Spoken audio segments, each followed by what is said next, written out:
I am human optimization, and optimized to be what though? To just be happy. I feel like I can rule the world. I know I could be what I want to. I put my all in it like no days off. On the road, let's travel, never looking back. All right. Sorry we were late. We were recording another episode and Yeah, look, I got the context. I thought it was fascinating. I love the idea of like your digital media company being acquired, and then you have to do a podcast with the guy who acquired it, who no longer works there, or no longer the CEO. It's fascinating. Well, he told a story that was, I think, good, because I think most people don't want to hear necessarily from, oh, you're the CEO of some marketing company, some public company. It's not the sexiest story, but he just got in a crazy snowmobile accident and broke like every bone in his body, and was sort of like lying there on a mountain for an hour thinking I might die, or, you know, maybe hopefully his cell phone had like one bar and he was able to call the police and get a firefighter to come save him. Wow. And so he told that story, and I was like, okay, this is good. This is good content. Then I'm happy with how this turned out. Wow, that is fascinating. Man, So, how Rob, scary. yeah, it was good. He was like, it was like a movie. We were like, Brian, this is like a movie. Like billionaire tech guy almost dies, quits, and starts meditating. And yeah, he became like a philanthropist afterward. He reevaluated his life while he was lying there, that sort of thing. All right, Sam, you want to do a quick intro? No, you do it. You do it. I've enjoyed you doing it lately. Okay, I'll give the I'll give the brief context of this. Okay, so Rob, I don't know if you know this, but your show on MTV, there's a kind of a meme about it on Reddit. Do you ever go to Reddit? I do not. Okay, so do you know of Reddit? It's like a popular kind of website or whatever. Of course. Yeah. So me and Sam both watched the show The Challenge on MTV. And and The Challenge has been around for like 15 years. It's kind of like our I'm not even a guilty pleasure, frankly. I'm not guilty about it. I feel great about it. It's a great show. This is great. This is great. And so me and Sam both watched The Challenge, and we're probably the only kind of like tech investor dudes. Bro, it's because admit, my wife watches it, and Sam hides behind his wife. I love it. I'm not afraid to say it. I came out the closet and said I love The Challenge. So on Reddit, there's this big subreddit about The Challenge, and the running joke is that MTV plays 23 hours of ridiculousness, and then 1 hour of The Challenge on Wednesdays. And so because your show is always on TV. I don't know if you know this, but it's kind of like constantly on MTV. And so there's a running joke that's all the channel is basically, is ridiculousness. I don't know if you know about that or if you have any thoughts, but I wanted to start there. Well, I mean, it's 60% of the total programming. You know what I mean? Is it really? And it's fascinating because it's like, as I have evolved the program and my relationship with the network, and ultimately sort of the business that I have with the network, it evolved into creating more content and airing more shows. And so they began to air more shows, and the ratings went up higher and higher. So then now people are watching it in blocks of, 2 and 3 hours at a time. So it, and linear cable as a whole kind of faded to appointment television, and you had hero content that pushed up to the forward on almost all the networks. And I just happened to be lucky.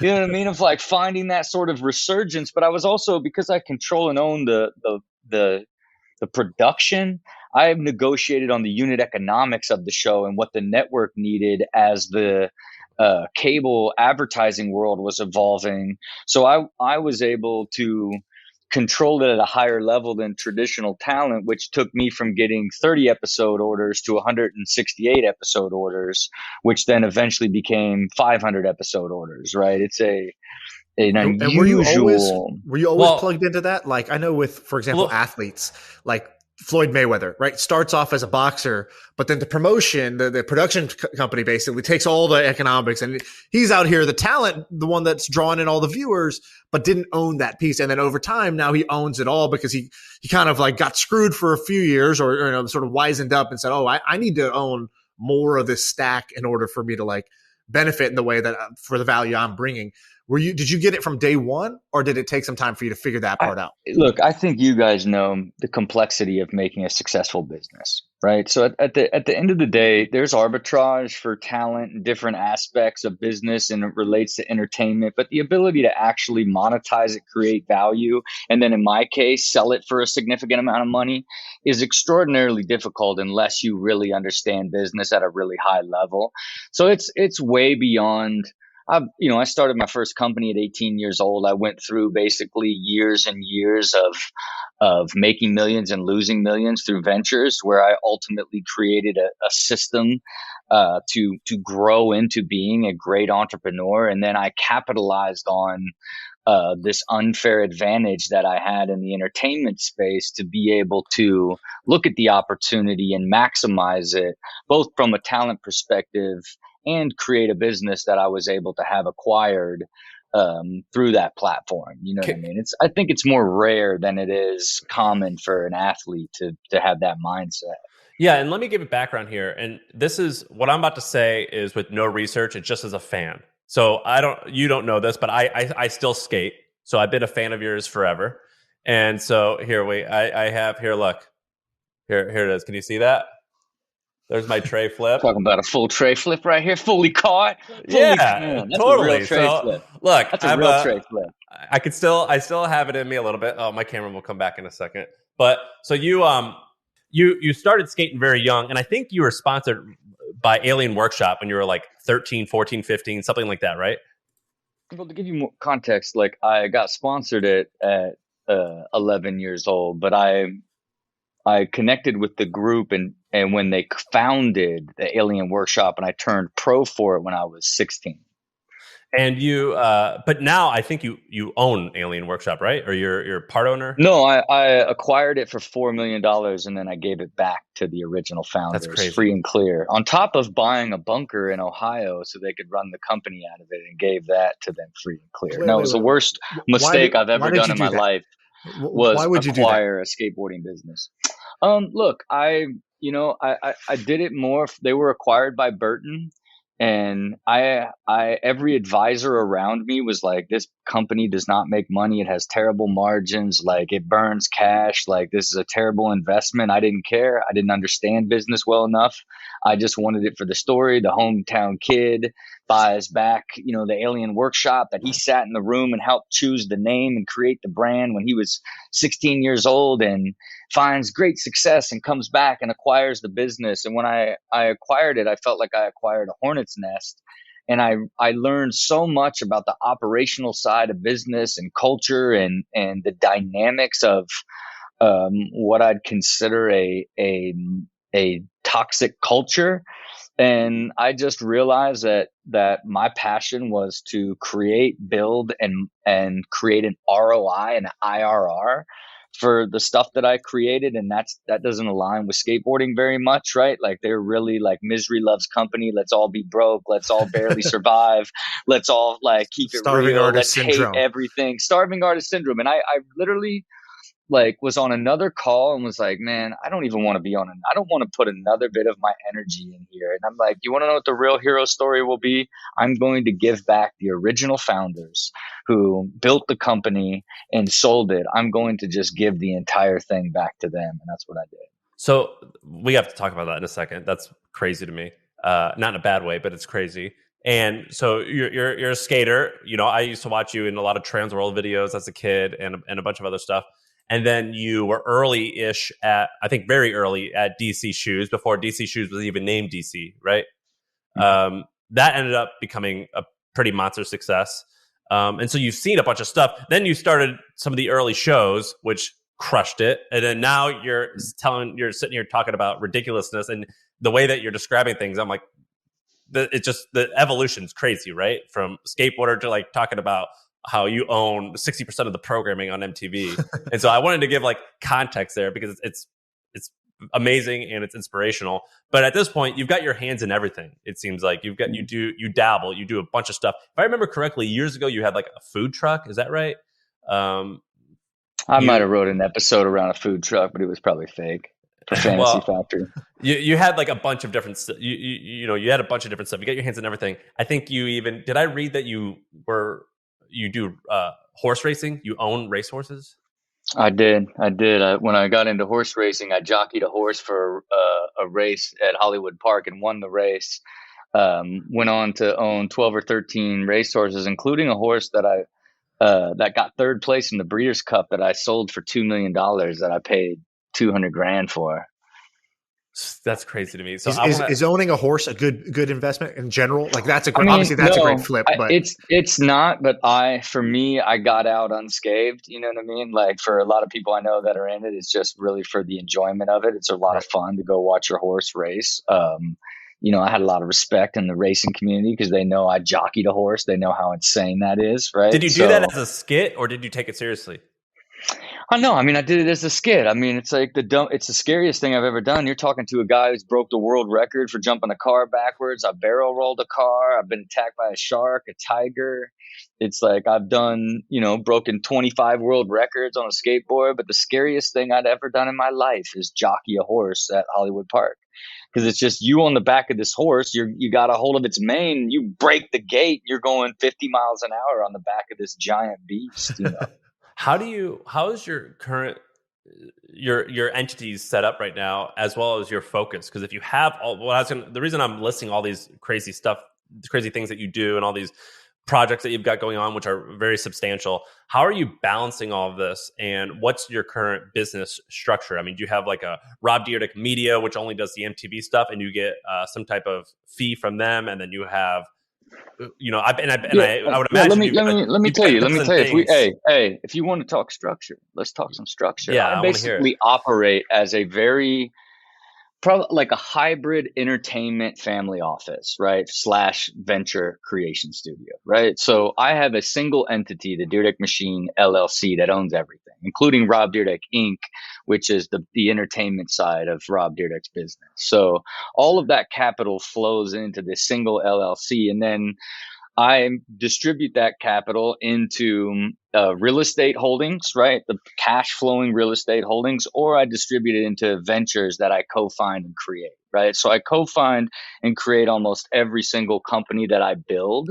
And I co-find it with common shares, and then I do the initial funding, usually in the $800 to $1.5 million sort of pre-money, and then I put $250 to $500 into every venture. I try to own between 25 and 70% of every single venture that I have at maturity.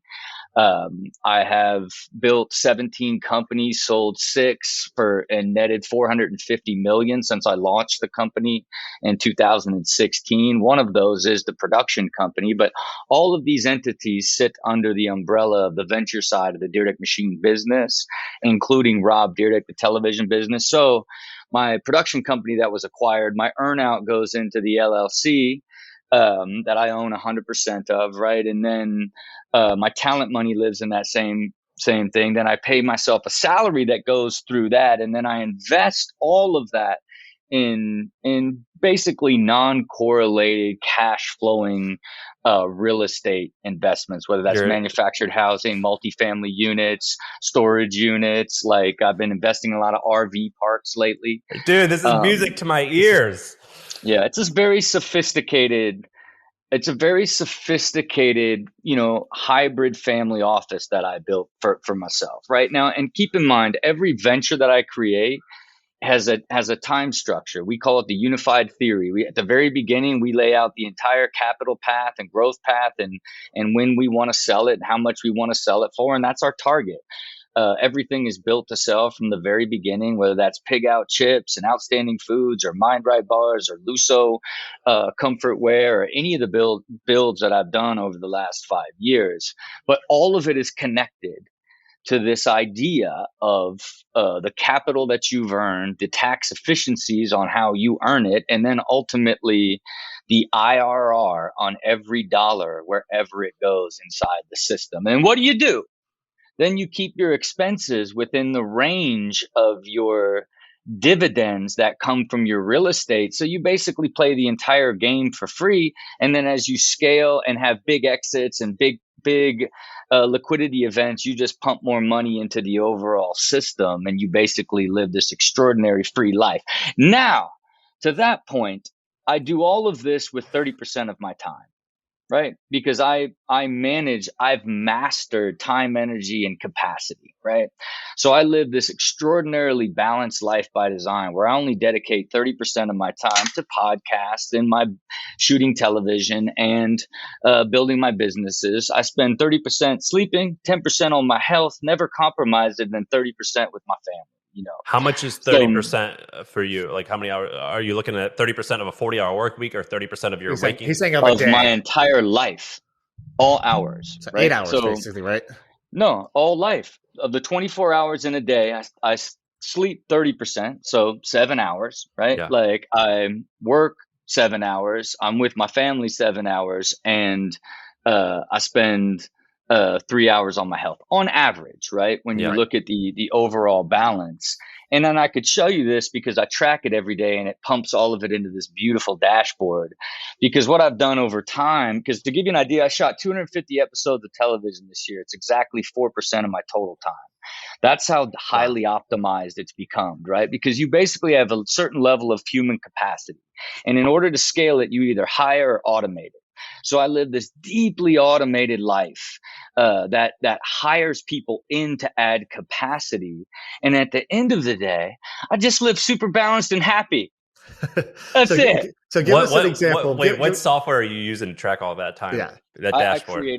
had a programmer write me a script that goes inside Google, the Google Calendar. It's an app on your phone, or it's just on like a spreadsheet, basically? It's inside Google Calendar, and then it populates a Google spreadsheet, right? And then the beauty of it is qualitative data and quantitative data is what I live my life off of, right? So every day for the last 5 years, I wrote down how I feel about my life, work, and health, 0 to 10. And so I could show you by the qualitative numbers how I'm living a higher quality and happier life. And the result of that is based off the optimization that I've done on my quantitative stuff. My quantitative stuff is, did I get up before 5? Did I brain train? Did I get in the gym? Did I meditate? Did I have a clean diet? Did I not drink? I could show you by my quantitative numbers that I have done all of those almost every single day of this entire year, about 87% of those quantitative things that have just driven those qualitative numbers, how I feel about my life, my work, and my health higher and higher. So by the numbers, I could tell you what a high quality life that I'm living compared to just 5 years ago. You're saying so many amazing things. I gotta dive into each one. All right. So you just said something. Did I brain train? What's that mean? I use the Luminosity app, right? Like where it's just adding flexibility and just letting your mind do all of these things that are different than just getting in and reading your emails and, just going through your rhythm is really what I do that for. And you wake up at 5. What's the morning routine like? Sounds like you're pretty. Yeah, look, I'll get up. I have to get up before 5, but depending on what time I go to bed, I'll get up at 4 or 4:30 too, right? And then to me, I always have that coffee pre-made so I can get up and get cooking. And then I track all my numbers from the previous day, fill in all my time if I missed any time to make sure that all my data is there. On your phone or on your computer? On the computer, right? And then I try to just like organize and knock out sort of my more executional work before the kids get up and all that. Then at 6 o'clock, I brain train. 6:30, I meditate. When I jump out of meditation, at 5:15, I bring my wife a coffee and I send her an email of every single thing that I'm doing that day, what it means to me, and with a love quote on top, right? Again, this is. What do you mean? What it means to me? Like each thing you're doing, just like why you're doing it. Yeah, in my one of the pulls of our relationship was like I do so much stuff that I'd just be talking to someone, it'd be the first time she ever heard of it, right. And so she would just like I would do so much stuff in a day, she just would feel disconnected.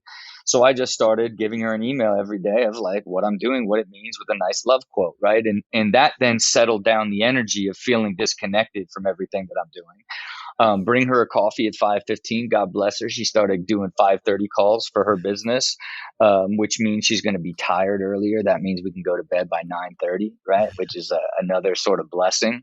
And this is happening in LA, right? Yeah. Yeah. Okay. And then, I pop out of meditation at 7, wake the kids up, get them both down to breakfast at 7:30. My trainer doctor comes to the house, 7:30 to 8:30, training, and then take the kids to school at 8:30. Right. And then the day, depending on what the week is, sometimes I go to breakfast dates with my wife. Sometimes it's, on Mondays, I basically run a flat organization, right? So I have, 10 core divisions that are ran by an executive. And I just spend Monday fully organizing from when I get up 4 o'clock into my chief of staff for an hour, into my president and COO for an hour, and then half hours for every single person that runs that division, so that we can just be highly organized and then plan the rest of the week, which of course is inside Thursday night date nights and Friday night sushi night with my wife and picking my kids up and all of, I design balance, and then I only work within the structure of balance. And then depending on how I feel, depending on how my wife feels, then I'll even adjust that to lean into making sure that my family is feeling priority above business always. You are like, yeah, one- you're like, like people make fun of Silicon Valley people because they're like, here's my calendar, I've got it adjusted like this, and this. But I'm sitting here looking at you. I think it looks like you're wearing a black blazer with a black sweater, and you got these slick AirPods in. You are more Silicon Valley techie in tune with this than like the stereotypes of it, and I love it. I think this is awesome. I mean, look, I am human optimization. And optimized to be what though? To just be happy. You know what I mean? Like at the end of the day, that's why you're playing the game, and you got to figure out yourself to understand what truly makes you happy, because your goal is to not be happy in pockets. Your goal is to be happy every single hour of every single day of your life, right? And that's really what I've accomplished. And I'll tell you something. If you think about how you live, right? You can live in two places that'll get you nowhere. It's dwelling and being negative, right? Or it's being hopeful and like wishing, right? Either of get you nowhere. But where life is lived is you're either problem solving, you're either creating the future, or you're experiencing the present, right? And the truth is, whatever you're experiencing the present is based off of the decisions you've made in the past. And it's your choice to create whatever your reality is that you're going to eventually experience, or God forbid something hits you, rather than dwelling on it or hoping it didn't happen. If you problem solve and handle it, you can basically live a life with no negative thoughts if you learn to live in a state of either experiencing, creating, or problem solving in your entire life, right? But it's on you to understand what that is to be able to live in that state. I'm flabbergasted, Sean. So, Rob is shocked me. Here's what I'm wondering. And we share a lot of philosophies, by the way. The things you're saying, there's a lot of philosophies I live by, Sam lives by as well. But I'm wondering this. In my life, because I live by a similar philosophy, I've encountered a bunch of people. And what I found, maybe I'm wrong here with you, but what I found is there's kind of two groups. There's the group of people who kind of were this way from day one. They were sort of like optimizers from day one. They really cared about, they sort of recognized the importance of time early on. They recognized the importance of their mood and how they're feeling early on. And they said, cool, I'm going to design systems to make this work for me by default. So I'm not swinging from highs to lows. I'm not pissing away time. I'm actually taking advantage of it. So some people get it early. I don't know if that's nature or nurture, but they were this way from day one. And then there's other people who sort of live life in the exact opposite way for a while. And then it comes sort of screeching to a halt, and they say, I got to make a change. I got to get some order and some organization. I got to actually take control of this and not just have it be so loosey-goosey. And I'm looking at you and I'm thinking, is he a skater early? How does the skater guy become human optimization embodied the way you are? Were you always this way, or was this, I lived a certain way and then I had a realization in a moment where I decided to kind of shift my path so that I could design my life a little bit differently?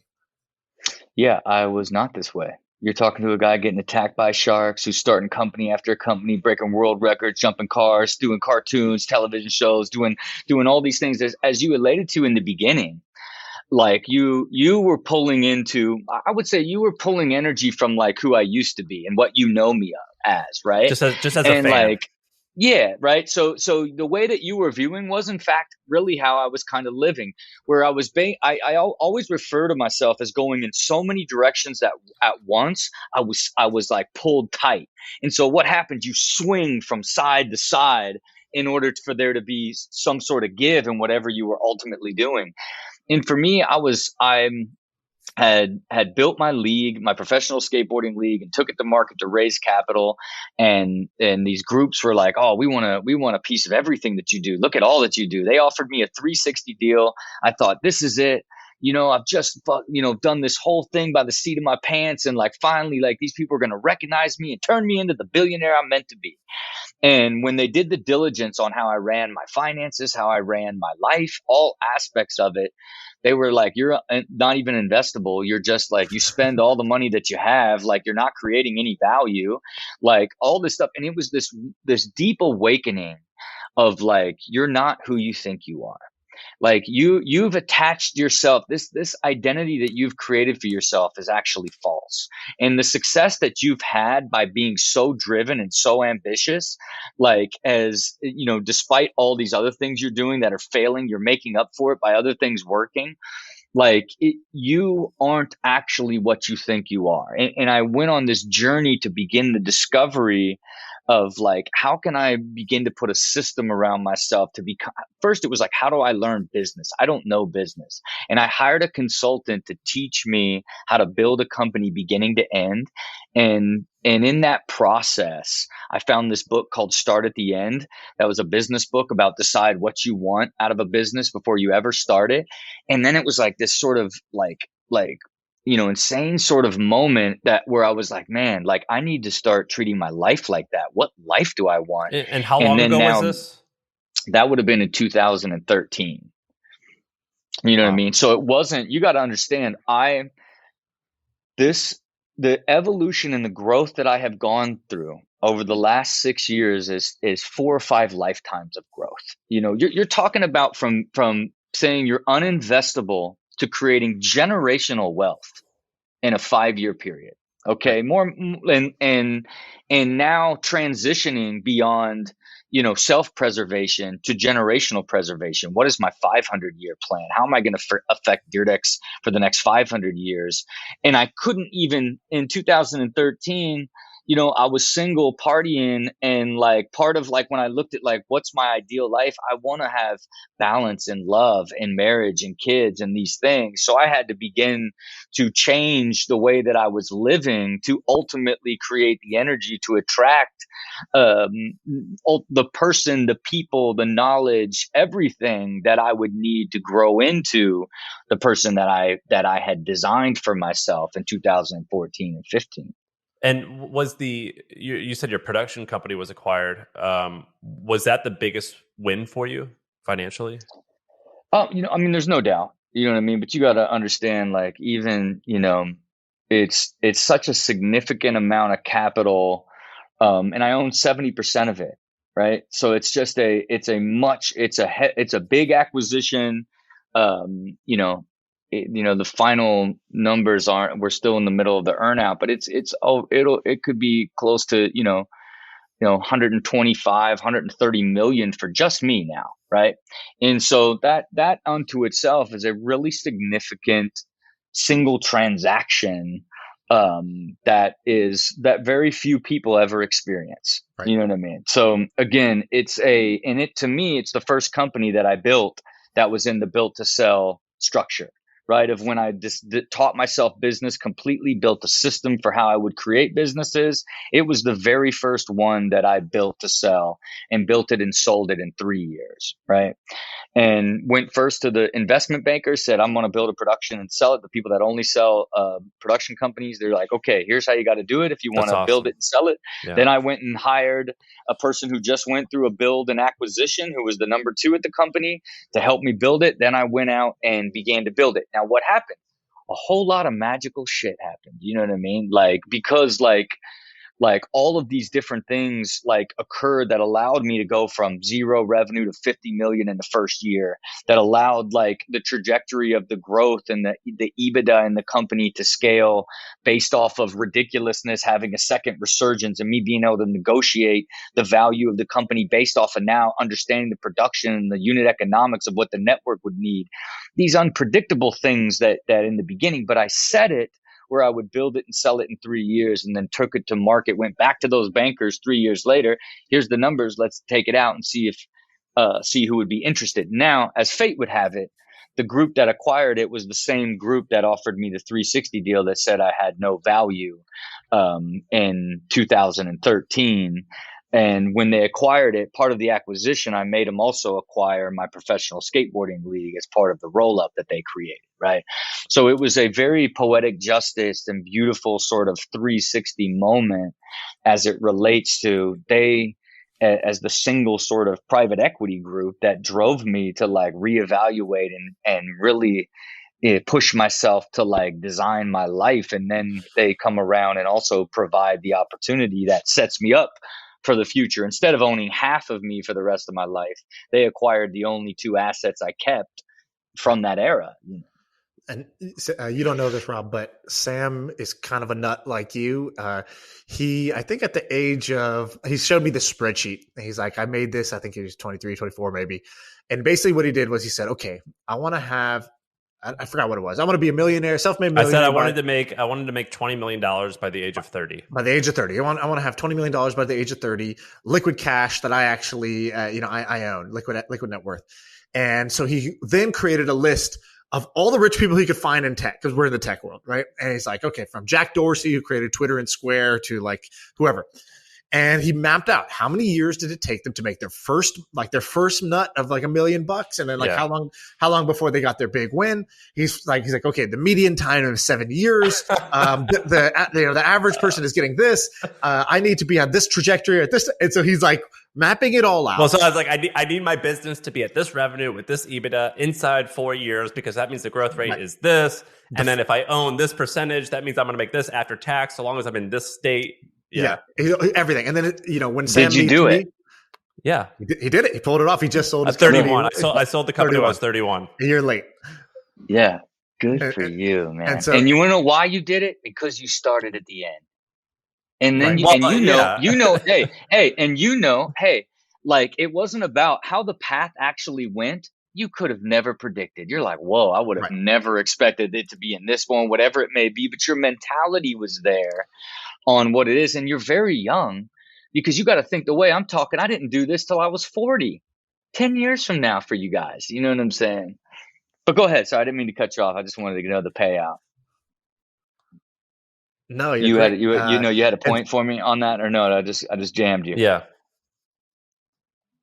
No, you're good. The other things I was going to say is that we, one of the first messages Sam ever sent me, I met the guy, kind of in passing. And then, 2 days later on Facebook, he's like, so how much do you pay yourself out of your company? And he started talking money in a way that most people don't. Most people are very afraid to talk money. And I thought, at first I was taken aback. I was like, who the hell is this guy? And then I was like, actually, it's pretty powerful if I could have some friends like this where we could openly share. What are we making? How, what did we sell for? What are we investing it in? Share what are we spending? And is spending that much money each month actually making you happy? Yeah, that sort of thing. And so we, this is amazing. Yeah, go ahead. And so we got to know each other that way, created a friend group that way. Do you have like a set of peers like that in your world where you kind of learned the game together? You came up together? No, but let me tell you who I do have as a peer group that I think you'll find fascinating.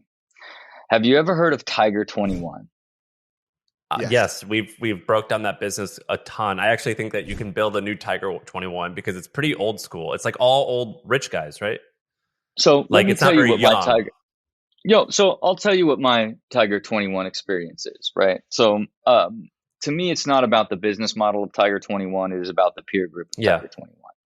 And so this is what you do in Tiger 21. So in my group, they've really expanded it since they took on private equity, and they're really trying to grow it. So it's probably a little bit different whenever you had looked at it. In my group, there's 15 people of varying ages, right? Really young guys that have made hundreds of millions really young guys that have couple billion dollars in net worth, right? Really interesting group of guys.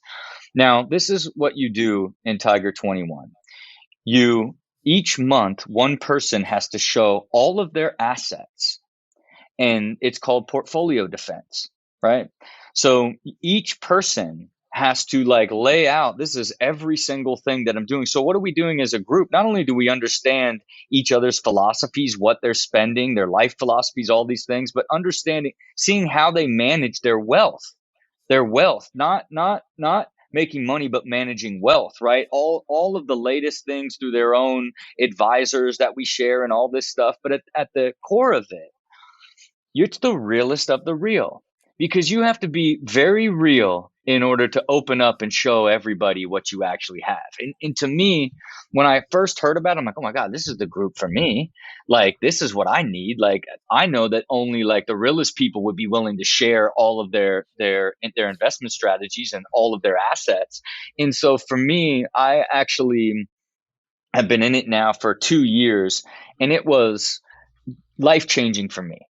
Right? Because part of that very first portfolio defense, it was like, what was your 100-year plan? And it was like in an instant, I shifted from self-preservation to generational preservation, right? But of course, I had created enough wealth to be in that mindset to that point, right?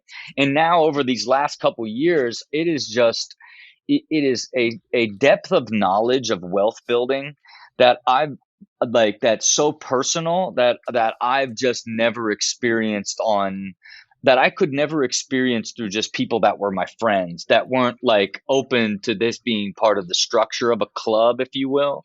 So, look, I would even say for you guys to even consider it, you know what I mean? Just because it is an extraordinarily eye-opening, and you just learn and learn and learn. Because at the end of the day, you grow like this, right? Your entire life, as you grow and evolve, you expand.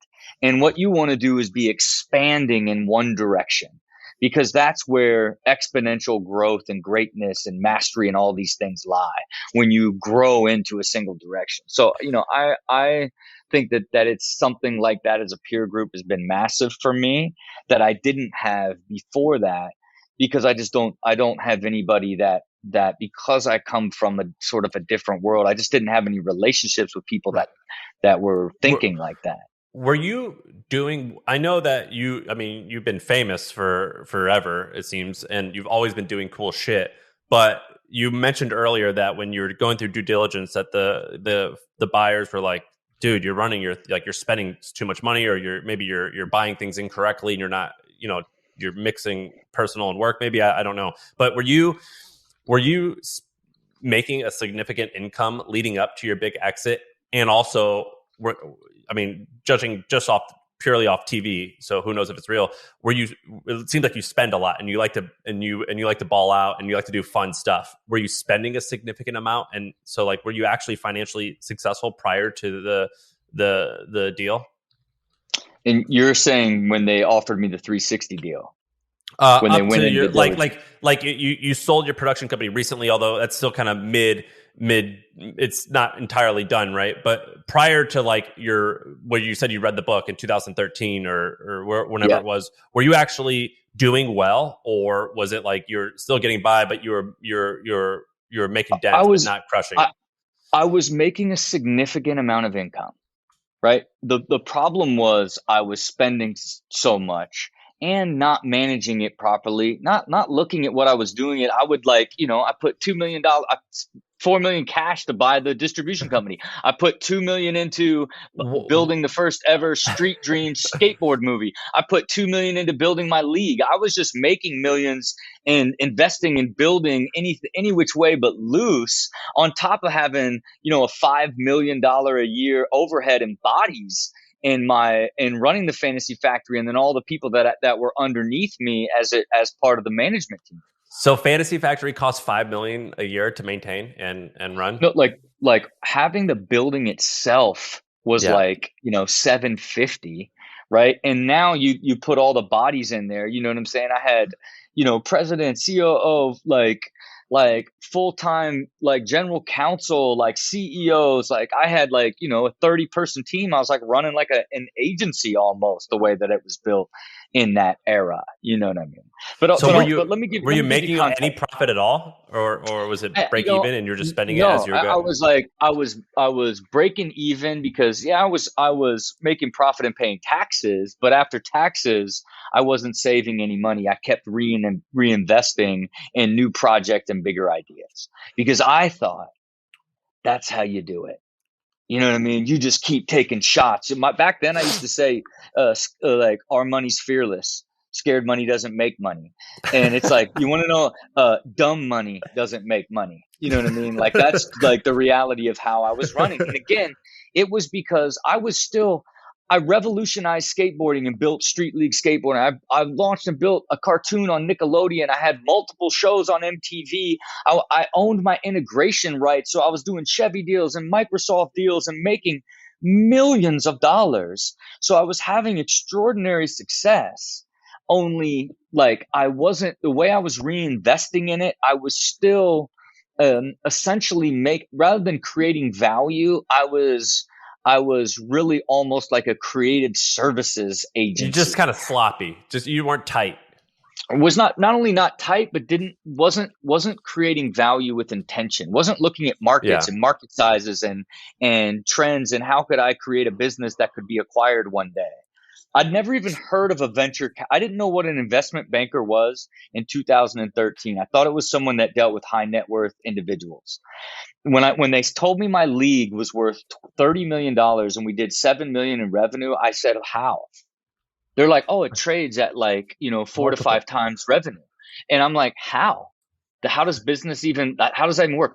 That's how little I knew about business in 2013 when the 360 deal was offered to me. I knew nothing of the capital markets, capital staging, private equity, venture. Didn't know anything. It was the first time I'd ever even heard about it. And compared to who I am today and how I look at creating value and managing capital staging and treating myself like a family office, not that many years later, it's an exponential amount of like unprecedented growth. You know what I mean? That almost You doesn't even know, seem real. You're like you know, transferring through universes. You know what I mean? you you've been pretty phenomenally successful. I'm very impressed, by the way. But I almost feel like you were too early. I feel like if you were 12 years old now, because you didn't have, TikTok and YouTube, where you would have been the the Nelk boys. You would have been bigger than the Oh, it's Paul talking brothers, crazy. right? Like, because you didn't have social media when you were doing all these stunts. You did it in TV. You did it before TV and then on TV. But it kind of helped them in a way, right? But, like, I think you would have gone viral like nobody's business. I think you would have been MTV for the amount of views that they get. I bet MTV pays more than YouTube. Of course. It's monetized as well. But I think fame wise, if you were a teen today with the tools they have and you had the same kind of gunslinger mentality of like doing stunts to attract attention, attract viewers, and challenge yourself and have fun and have a blast in public, that model works today with people who I feel like have done like a fraction of the level of stunts that you've done. Do you think you're early? I don't know. No, look, I'll tell you what.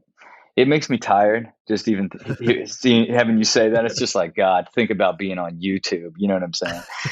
and like, look, if even when I look at the world, right, forget about sort of being early or whatever it is, like an extraordinary exists. I've lived an extraordinary life, a handful of lifetimes, but I've never been happier than I am today talking to you. Because at the end of the day, there was so much like angst and ambition and like, I want to do something so big. And I just kept trying and trying it. And my will to execute and my ambition and drive kept just breaking me down. Highs and lows, highs and lows, highs and lows, where now I am just in this like perpetual state of like high growth in a clear direction. Right. And inside that is complete happiness, right? And not saying that I didn't enjoy what I went through, but it was too much highs and lows and chaos and for what it's worth, right? Like it's all experience, and I really love my life way more at 47 than I did at 27 or 37, right?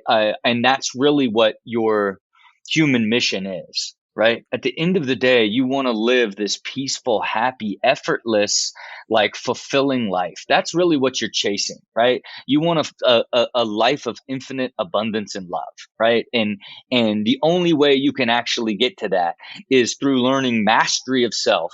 And that is mastery of your energy and all the things that give and take from it, your time, and ultimately your capacity, right? And the only way you can master all of those is to really learn yourself at a high level and what you really love to do.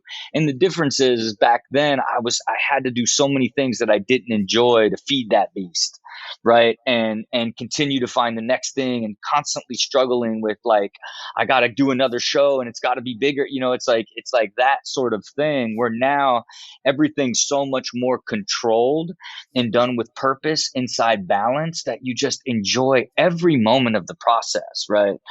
But yeah, could I have done that on YouTube? No, because I also had, an $800,000 budget that allowed me to go and do a deal that could, rent out, Six Flags, so that I could flip a car ramp to ramp over the world's biggest skateboard that I designed for a world record episode. That's how much that stunt cost? It was 800. Oh no! Oh, shoot, I don't. That stunt probably cost, like, altogether, all of those were a few $1,000,000. You know what I mean? That's I crazy. mean, that's like stunt teams and groups and like test cars and like. I mean, I was like, then the day comes, and what do you got to do? You got to flip a car. And you want to know what happens on the day that you got to flip a car? You're like, this is the dumbest idea ever. Why am I even here? I have so much going on in my life. Like, why would I even put myself in this position to like flip this car? And then you flip the car and it actually works. And now it's a Super Bowl commercial, and it's part of the season premiere of season 5 of Fantasy Factory and this giant Chevy partnership. And you made millions of dollars, and now you're a legend, and you're gonna all this stuff. It was genius and the best idea.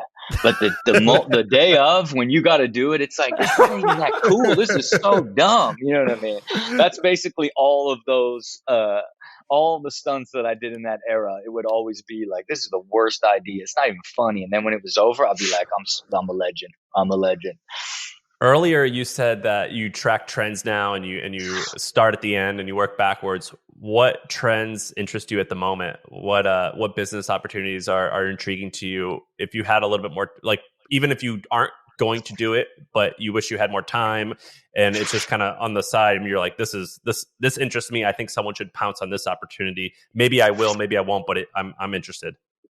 For clarity purposes here now I have a business that builds businesses, right? So Okay. I build 5 to 6 businesses a year, right?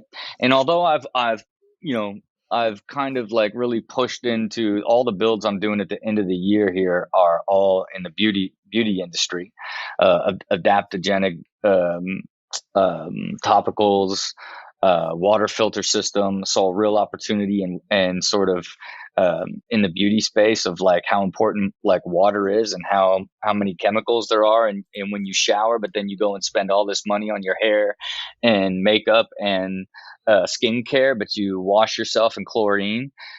So found a real opportunity to develop a real innovative sort of shower purification system and water filter system for beauty. And really looking at superfoods and plant-based, the sustainable beauty products is a big opportunity in that sort of space. We launched a nootropic footwear, or a nootropic an adaptogen plant-based bar and drink mix and coffee mix line this year that's been really successful. We looked at the $3 billion in market share between Uggs, Crocs, and Birkenstocks, and created what we consider the sleeker, ugly shoe, the pretty ugly shoe, and Luso Cloud that we launched this year. Last year, that really has ridden this wave of sort of comfort wave and casual wave in the comfort footwear world that we think is going to be on track to be really big too. Because to me, at the end of the day, like, what's happening in a market is important, and it's going to be where you live and die. right? You too early, or in the case of Ultracast, I launched this company that was a live 360 live 360 and VR video platform that put 360 videos all over the world, and where you could jump on your phone and travel all over the world and be in different bars and clubs and all these different things, like right on the convergence of live Instagram and live content and live streaming and sort of VR coming in together. And then what happened to VR? Like, just died. Nothing Right. happened And to it's it. like, I was like, and what did it end up being?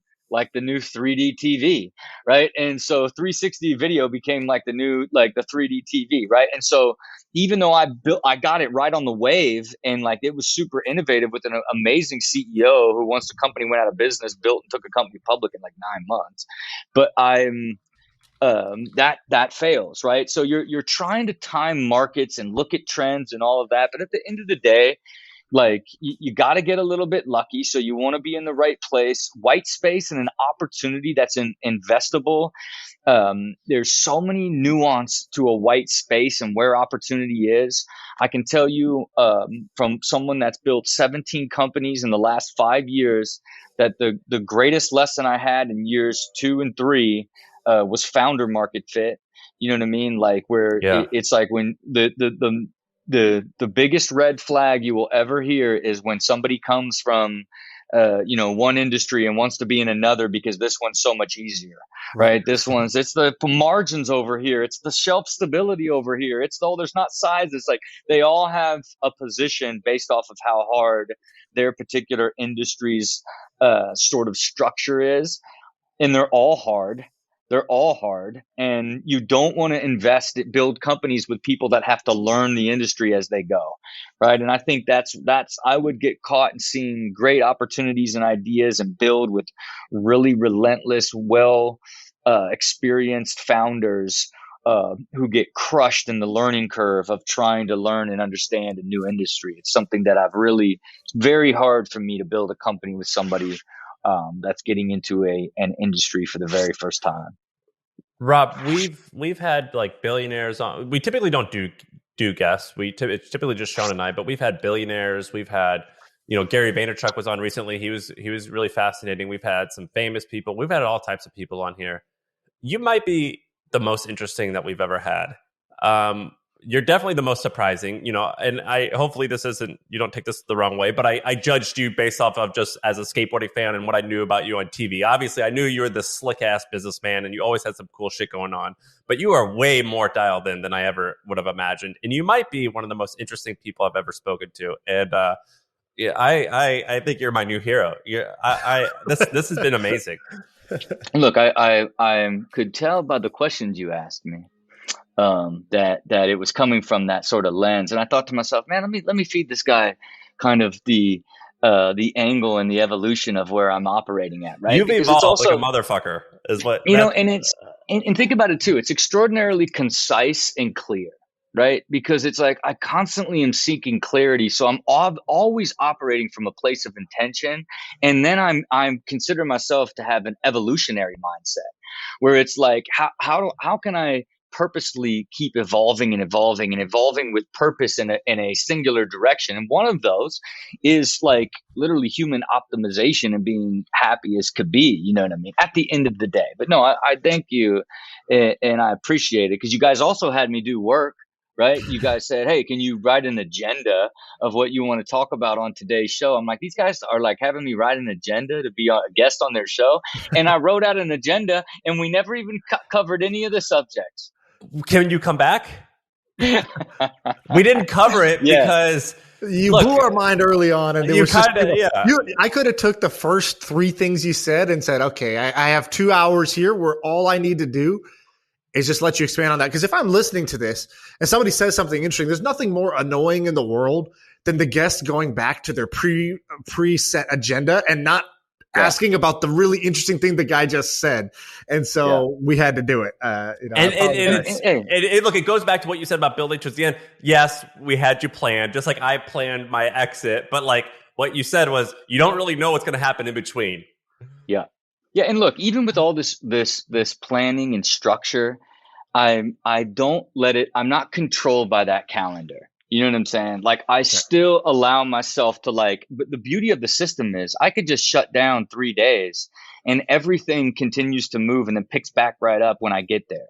Even as I operate my life, with the same group that helped me develop my system for the Dyrdek machine and my business creation system, I had them develop my life system, right? And I have this 50-page document called the Rhythm of Existence that's managed by my 2 assistants and my chief of staff. And it's basically the operating system for my entire life, right? And so that allows all aspects, whether it's from my food to my haircuts to how I deal with birthdays and how I deal with all these different things, is put into this system that's managed that does what? It's automated and gives me back more capacity to be able to do more, be more present with my wife and kids, be more present when I'm working, be more focused, be able to get more done, because I keep adding more and more automation and optimization to my life that allows me to just live and do the things I love to do, which then gives me more energy to be more successful, more clear, have more intention, and push things further and farther along. Would you be willing to come on again and talk more about pretty much everything you've discussed and also the things that we've planned? Because this is going to be a home run. Yeah, look, you know what I'd like to do? I'd probably like to send you all the stuff that I do so you could read it and see it and have okay, here's a life conversation of how Rob lives and runs his life optimization. Then send you all of my business stuff, including my machine method and how I run my businesses through a discovery, diligence, build, scale, launch and scale phase, and my 7 core capabilities of business and brand, product, media, marketing, sales. It sounds like you have a new product coming out. This is the Dyrdek MBA program. No, it's not. It's just so I can build businesses efficiently and consistently. You know what? This morning I told my my head of media, I said, look, I think I'm going to come up with a Drake equation for business. And are you guys familiar with the Drake equation? The Drake equation is essentially the probability of intelligent life inside the universe, right? And to me, I do believe that there's an equation that I can put through market, through founder experience, founder age, all these different things that add up to a probability number on this company that I'm about to create with this person's potential successes. And it's because I've pointed my mastery towards, I want to master curating individuals and ideas and building them into sustainable, profitable, acquirable businesses. And I just get better and better at every single one that I build, because that mastery is going in a single direction. So my depth of knowledge in building company is getting so wide, which in turn is doing what? It's making me more intuitive. I can have a 5-minute conversation with a potential founder and fill all their holes, know that they're a more operated minded, product person, not a brand person, doesn't understand marketing, doesn't understand media. Oh, it's a financial mind that understands product. Oh, it's a brand mind and product person that doesn't understand operations or marketing or finances for sure. You're driving yourself. If you want to save energy, you become extraordinarily intuitive, right? That's where your mastery shows itself. So I digress. Where we could do a life show and a business show. I'm into it. They're very similar, dude. This is so good. I'm so thankful that you came on. Thank you so much. We're gonna do this again. Hopefully you'll do it, but we're gonna do it. Yeah. Rob, this has been our pleasure. Thank you so much for coming on. Okay. All the best now. Cool.